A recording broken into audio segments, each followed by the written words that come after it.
Now let's go to the governor for an update. The tremendous work that we're doing in Tennessee to address those effects and to slow the spread of this virus that has so profoundly impacted people all across Tennessee. I want to just start out by reminding people all across Tennessee of something I've said multiple times before, and I'm not going to stop saying it. It is personal responsibility that will slow the spread of this virus.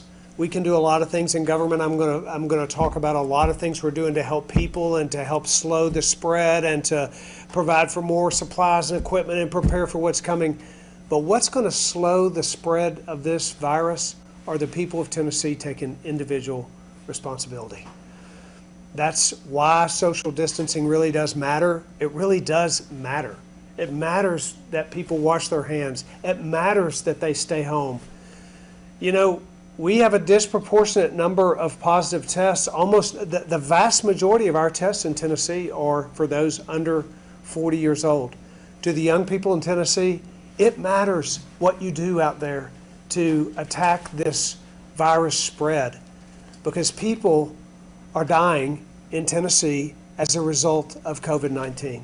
And more people will if we don't personally address the changes that each one of us need to do. You know, if you own a restaurant out there and you're still trying to get away with serving people in a dining room, it matters that you're still doing that. If you're a church and you're not figuring out how to allow your people to worship in a way other than just crowding in together, if you're a rural church out there who thinks it doesn't matter what happens in rural Tennessee because the virus may not have shown up in your county yet, it matters. It matters every day that we take responsibility, and staying apart is a part of what every one of us can do. It's your role and your responsibility. We, in fact, are coming out with a new public service announcement campaign today called Do Your Part, Stay Apart. You'll see TV commercials with Maria, my wife, and I telling people to stay apart, do your part, but you're also going to see some famous people that are right here from Tennessee that are a lot more well-known than the governor and first lady. They have all volunteered celebrities to join in and remind all of us how important this is. That public service announcement started today and will spread all across this state, and we appreciate those who have generated their time. Generously donated their time to do that. I also want to give a couple shout-outs to some companies. I like to do this every day because there are more and more Tennessee companies who are participating and helping in the effort. We're all in this together, and we're going to get through this all together. And we're grateful for companies like Kirkland's and Jackson and Nissan, who are two companies, examples, that have given thousands and thousands of masks that are so important to protect the health of our healthcare workers. So we commend those companies and encourage other companies to join in and provide supplies and equipment. I showed the other day an example of innovation and creativity in our state and how we're coming together to figure out ways to attack this. Lowe's has donated Tyvek material, which serves as an appropriate material for gowns when treating a COVID-19 patient. And inmates in our Department of Correction are actually putting those gowns together and sewing them at Northwest Correctional Institute. And our model here will show you our example of this, and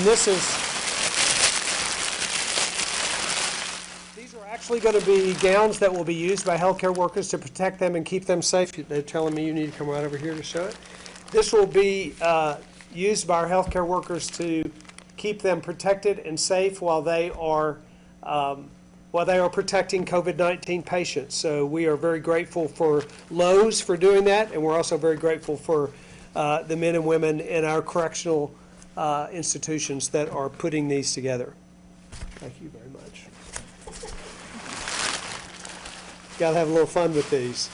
It's a very serious subject, but we're grateful for the work that folks are doing together. All right, so today I'm going to talk a little bit about not just the health effects of this, which are the most serious component of the spread of this virus, but the effects of that spread, and one of them is unemployment. As we know, we not only have a health care crisis in Tennessee, we have an economic crisis in Tennessee, and it's one that we take very seriously and that we know is in fact impacting the health of individuals above and beyond COVID-19. So I'll talk a little bit about that unemployment. I want to talk about executive order that I just signed today that will expand the capacity of healthcare workers in our state to meet the anticipated growing demand for healthcare workers. And I want to talk a little bit more about testing. And I have with me today, because we're talking a lot about unemployment and about the health component of this, Dr. Piercy from our Department of Health is here, and also Dr. Jeff McCord from our Department of Labor and Workforce, as well as members from our Unified Command Team in case questions come up for them in the Q&A period. Our case count today is 957 positive cases confirmed out of 14,909 tests. Our testing capacity continues to increase rapidly. As I said yesterday, and it still holds true, we are testing at a rate per capita much higher than many of our peer states. We're proud of that, but it's not good enough. We're going to continue to expand testing because the more people test, the more we know who is sick, and the more we're able to address that appropriately. I want to talk about unemployment. I was on a phone call yesterday with representatives from the hospitality and the entertainment industry across this state, business owners who employ hundreds of thousands of workers in our state. And I went through with about 15 of them on that call to talk about their individual hospitality and or entertainment companies. These are hotel owners. These are Gaylord to Dollywood to multiple hotel chains, restaurant chains, individual restaurant owners. The impact of this virus on that particular industry, the segment of industry, is overwhelming. We have thousands and thousands of workers losing their jobs every day, and that has a powerfully negative impact on the lives of Tennesseans.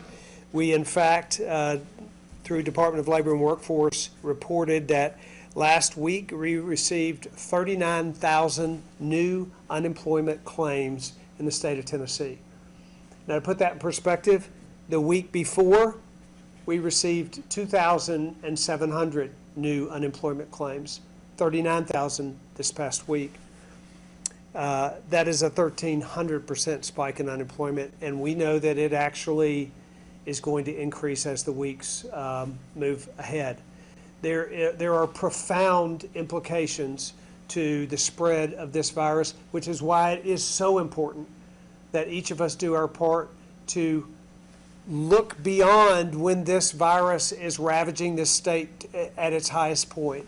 And we can make that happen more quickly by following the individual responsibilities that we have given as guidance and that actually have been a part of the national conversation. So we're doing everything we can to give folks relief in this unemployment arena. Last week I signed an executive order that would reduce the regulations around applying for that unemployment benefit.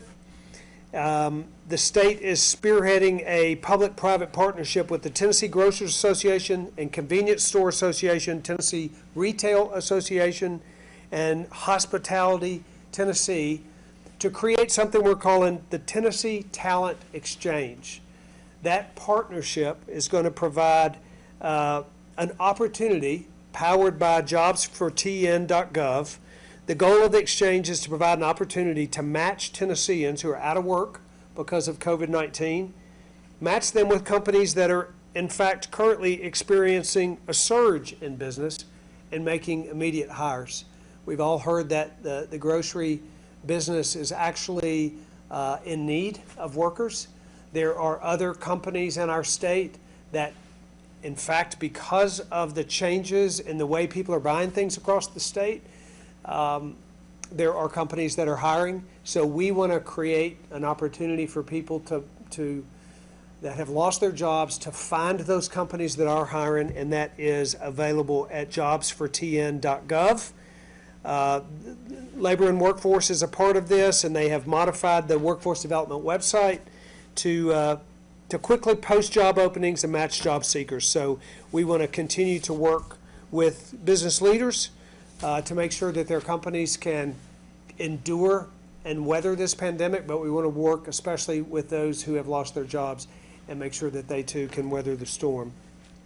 Again, Labor and Workforce Commissioner Jeff McCord is here to answer further questions in the meantime. Let me say one other thing about that. As we all know, there is a significant federal funding package that is in Congress right now. Passed the Senate last night. It awaits approval and passage in the House for tomorrow.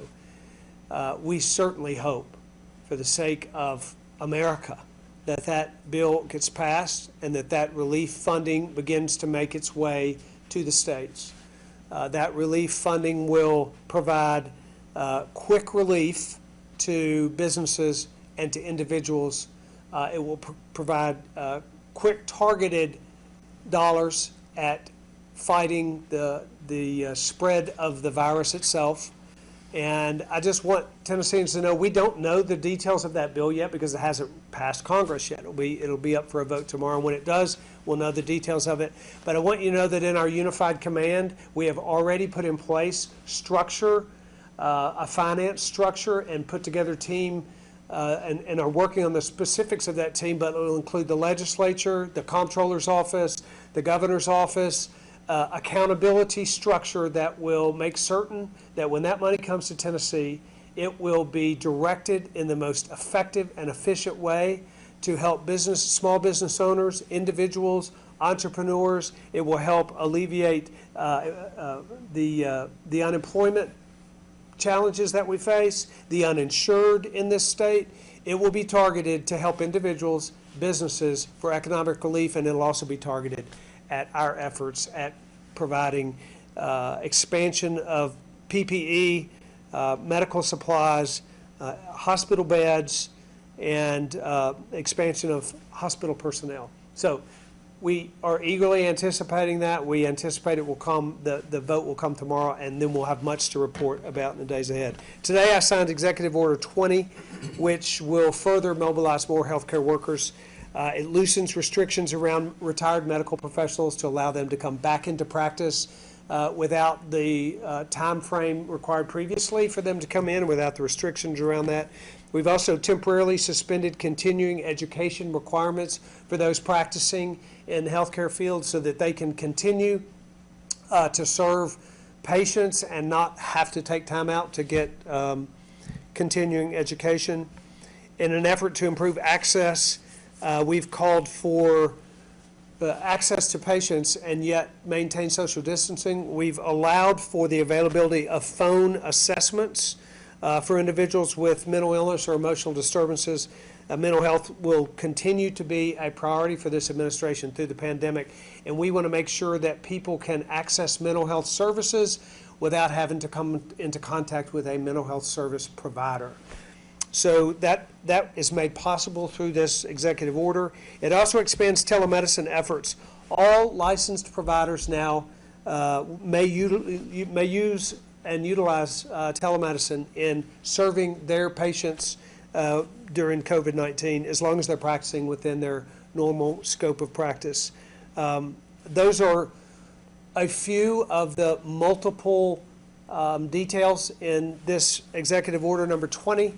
The broad scope of that executive order and the broad effect of that is that it will allow us to put more healthcare workers into the system as we anticipate that need for more workers. And again, I want to commend our healthcare workers who are putting themselves on the front lines, who are taking care of the patients they traditionally do, and now are faced with the COVID-19 patients that they have as a result of the spread of this virus. We will enter into the, actually, I want to ask Dr. Piercy to come up and give a health update, and then Commissioner McCord give an unemployment update, and then we'll offer time for questions. Dr. Piercy. Thank you, Governor. We do have 957 cases. That was part of Governor Bill Lee's media update about COVID-19. A few takeaways. He is stressing personal responsibility, people washing their hands, staying clean, and not Mentioned, we have ramped up our testing availability, and that capacity will continue to grow. We're very pleased in Tennessee that on a per capita basis, we continue to outperform many of our peer states. And we do think that will add to our social distancing efforts when we're able to correctly identify, isolate, and quarantine those at risk. Otherwise, our deaths remain stable at 3. Our hospitalizations have gone up some, but still remain lower than 10%, again, likely because of the lower age population.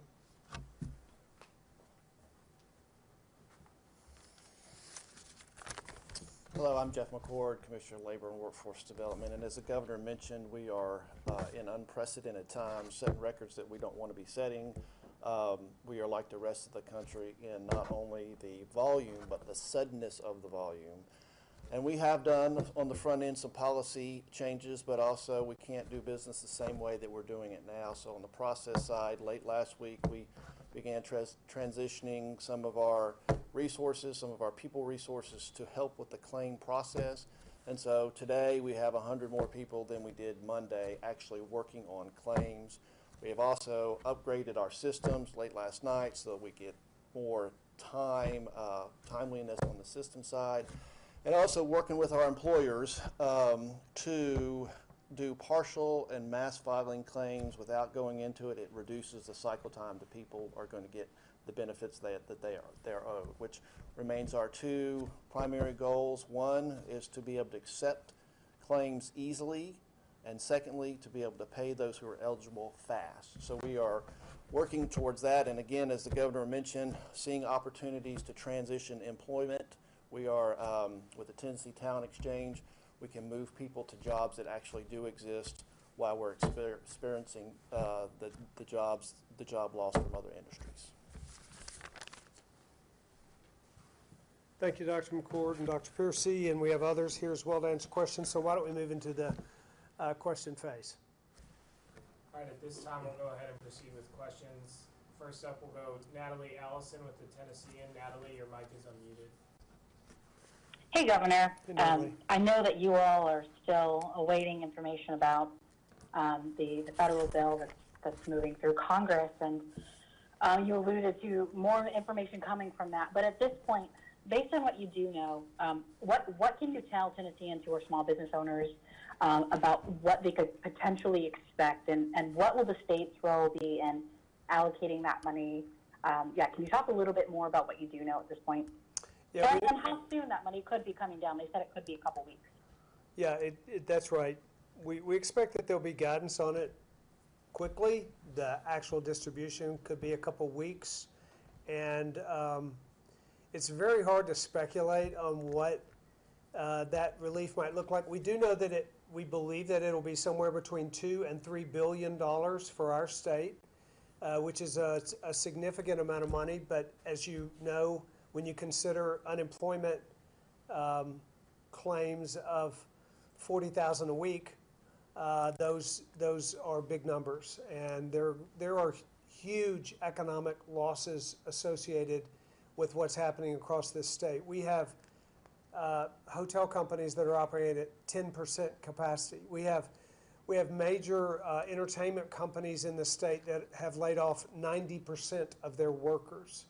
And so not only do you have costs for businesses to survive, the businesses themselves to survive, but for the workers. So it's hard to know what it's going to look like. We do know that the numbers are significant, somewhere between $2 and $3 billion. We do know that there will be some portion of that allotted to larger cities. We don't know the size delineation, but it's likely that our major cities will have direct funding, and then the state will take the remainder of that funding and determine a strategy for distributing it out to the communities. We do know there will be small business relief. We do know there will be opportunities for unemployment benefits that are significant. We think there will be actually relief for all sorts of businesses across the state. There also is a great deal of funding directly related to the costs associated with providing the increased services to deal with the health crisis that we face. So, as you know, the state is working very hard to access additional hospital beds and to bring those online. That comes at a great cost. We're creating a pooling resource for healthcare workers. We are purchasing, as you know, we've already purchased millions and millions of dollars of PPE, and we have just begun to purchase that equipment, from ventilators to personal protective equipment to a number of supplies. We've got temporary beds through the Department of Military. So there's a lot of money that will be required to address the health side. A significant amount of this funding will be for small business relief, and that will likely come in by way of grants to small businesses that will help them in the period of time with which they either had to have their business closed down or the vast majority of their revenues were closed. Those are the types of things we know are coming, but the details we won't know until the bill's passed and delivered to us. Next one. And if that is, can I ask a follow-up? Yeah. Go for it. Okay, and if that is delayed for a couple weeks, is the state prepared to start helping with any of that in the meantime, or is everyone sort of just going to have to wait until the federal government sends them? You know, we're talking about that very thing today. Of course, we have a significant unemployment trust fund reserve that is paying unemployment benefits right now. The federal government, for example, is planning to add to that benefit. So we will likely pay the benefits and the relief that the state is currently providing, and that added benefit will probably not come until the money comes from the feds. Same would be true with SNAP benefits. There is likely going to be some increase in the way SNAP is paid out. We're paying those benefits now. We're paying TANF dollars now based on the traditional levels that we currently do, and the numbers of those claims has been significantly higher. So the state is already paying out significantly more than it has been in recent years, but we will wait before we start paying out the increased amounts. We'll wait until the federal government financing comes. All right. Thank you, Governor. Next, we'll go to Shannon Sharp with WTVC. Shannon, your mic is unmuted. Hey, Governor, thanks for doing this. Just had a question about the testing site at Baylor School. First, your thoughts on that, and also if there are other plans to do something similar across the state. Yeah, I'll let Dr. Piercy answer specifically, but my initial, the question is about Baylor and a specific testing site. So what happened is the federal government released and relaxed their regulations around testing, not to diminish the quality of tests, but how those testing facilities can be given permission or license to operate. And they gave the states permission to do that. It's one of the things the federal government has been doing, is relaxing regulation as well. So they gave states the ability to license and bring testing facilities online. We knew about this one in Baylor. I'll let Dr. Piercy address the specifics about the one in Baylor, but it's been a success story in that we've been able to bring on additional testing that wasn't available before. You want to add a couple comments to that? Thank you, Governor, and thank you for the question about Baylor, because it gives me an opportunity to brag on a school that's doing something very innovative. This high school has essentially a molecular biology lab, and they have PhD professionals there that are perfectly trained and adequate to supervise this lab testing. They're using the CDC-approved testing, and as the governor mentioned, the FDA allowed us some flexibility to approve some of that at the state level. We worked all weekend to help speed that process, talking to many folks in Chattanooga, and we're very excited to have that lab online and encourage any other similar institution that is interested to apply. Next, we'll go to Travis Lawler with the Associated Press. Travis, your mic is unmuted. Hi, Governor. You talked about Lowe's donating Tyvek, and I've heard from doctors that the Department of Health has advised they should use bandanas, scarves, even diapers in lieu of respirators and other workarounds. And these doctors, they're literally risking their lives. Do you think these makeshift protections are acceptable? Well, fortunately in Tennessee, we're not having to utilize makeshift. Tyvek is a moisture repellent product that is adequate for a gown for providers, and we won't use Tyvek providers and Tyvek gowns until we've run out of the gowns that we would traditionally use. You hear about a lot of makeshift things happening, but there's not makeshift happening in our state yet because we have stayed ahead of the curve on masks, the appropriate types of masks, the appropriate types of face shields, the appropriate types of gowns. We have enough respirators. So, I think when people end up in a situation where they got to do what they got to do to save a person's life, that's when makeshift happens. We don't want to get to that spot. We want to use the right equipment, and that's our plan to do so. And these gowns are approved for use, so we're gonna stay ahead of that. Next, we'll go to Josh Smith with WJHL. Josh, your mic is unmuted.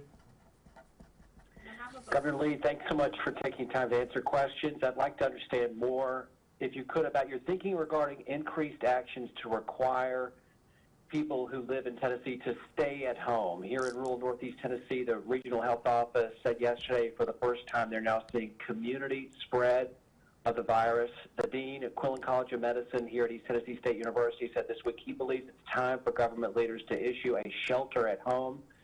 Why don't you think that some sort of shelter at home or statewide shelter in place is the right thing right now? And what would have to happen for you to change your mind on that? Yeah. I get asked about that quite a bit, and we certainly, as I've said before, there are 18 or 19 states, maybe 20, I'm not sure, that have shelter in place. There are another 30 or so states that don't, and there's a reason for that, because leaders and governors all across the country know that it requires real data and input and evidence in order to make decisions that profoundly impact a society. And that's how I view this. About 50% of our population are in this state, are under stay-at-home requirements.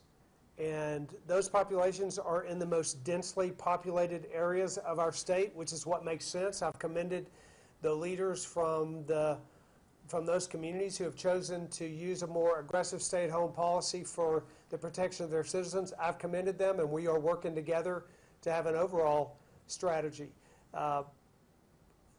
There is not a one-size-fits-all policy in this country for what is the best way to approach this.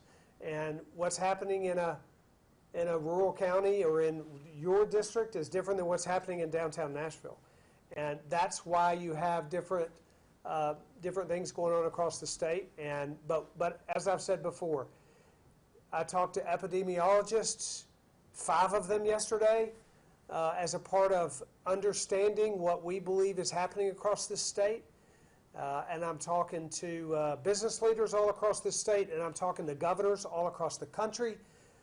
And every single one of us is working as hard as possible to create a strategy to mitigate the spread of this disease to the degree that it's possible, and to mitigate the economic damages as well. So there's nothing off the table, and every day the numbers change, and decisions will be made based on evidence and data.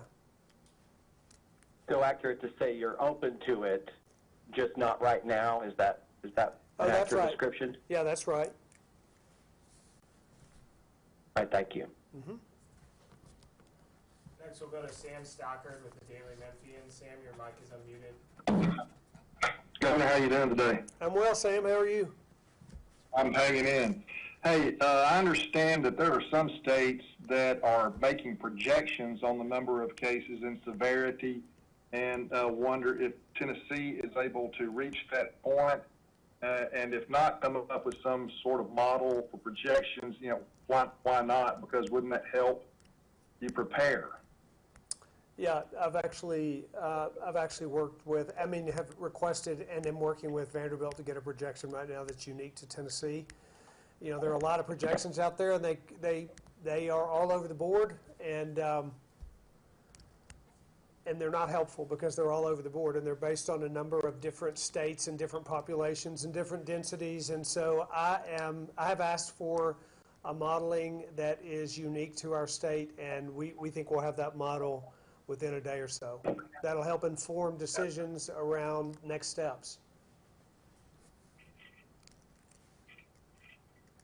And how decisions?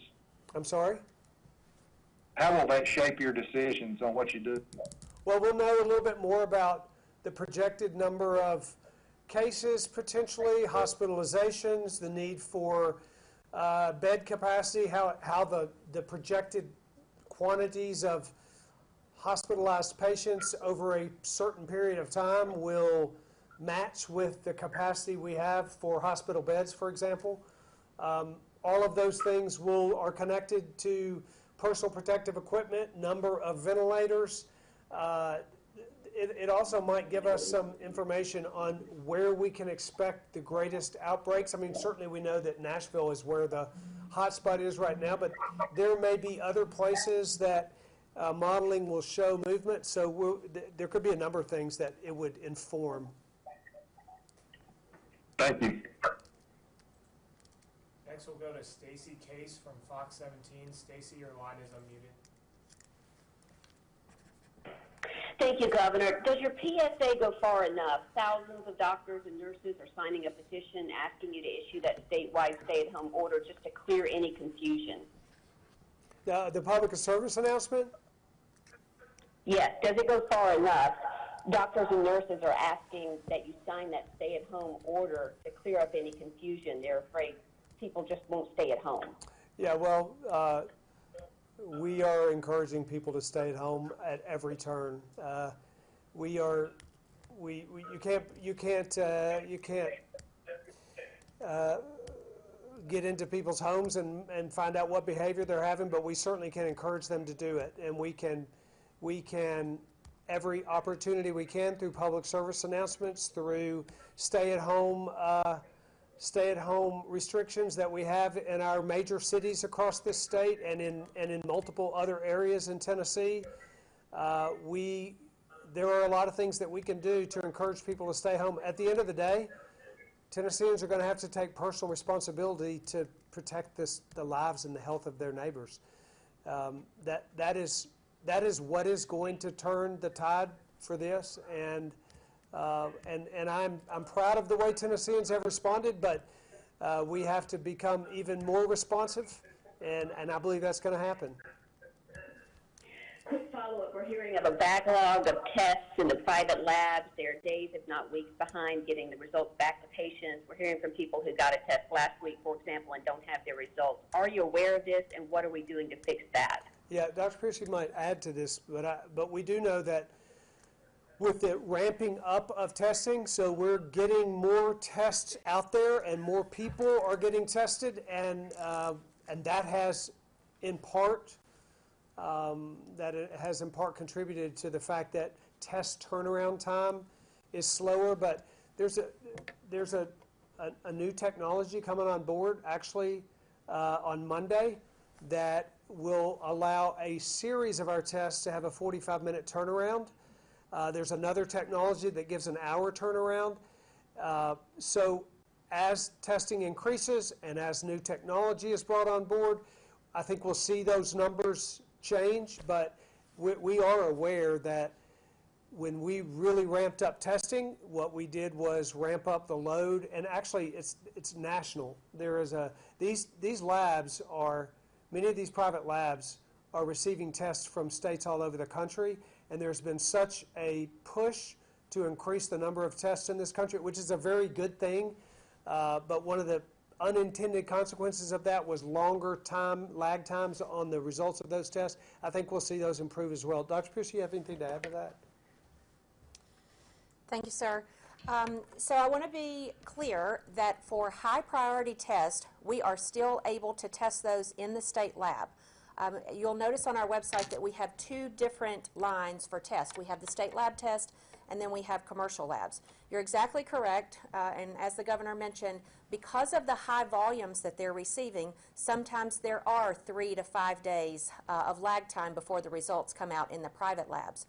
I want to reassure folks that for those high priority populations, healthcare workers, hospitalized patients, and in cluster outbreaks, we prioritize those in the state lab, which still has a 24-hour turnaround. Related to the new test technology that's coming out, as you can imagine, everybody in the country is wanting this test, and so as long as we can keep that supply chain going, we're looking forward to having what we call point-of-care test, which removes the need to have to send that swab out and have several-day delay, can actually have that point-of-care result where you can get test results back in the same day. Next we'll go to Eric Hilt with News Channel 5. Eric, your mic is unmuted. Good afternoon, Governor. Here in Nashville, we have several testing sites that have the workers, have the PPE, and are ready to go, but don't have the testing equipment, specifically the swab. Is that an issue that you're seeing statewide, and when can those testing sites expect to have that equipment available? You know, what I would say is that we see spots statewide. So there are locations that are struggling with a particular component of the testing supplies. I will say that statewide, though, our testing numbers are increasing every day, and the supplies necessary for those tests are increasing every day. So what we have is, on balance, an improvement all across the state, but in particular spots, we have some challenges. Is there more to add to that? So I have heard, and we do know about particular instances in Nashville, but there are a number of facilities coming online.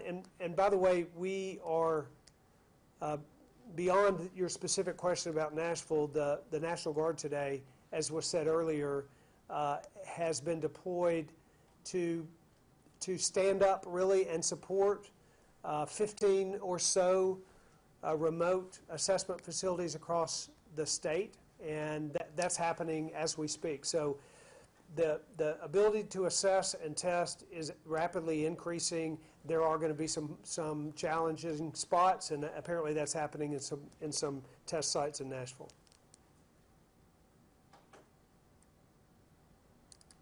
Finally, we'll go to Jason Reynolds with the Murfreesboro Post. Jason, your mic is unmuted.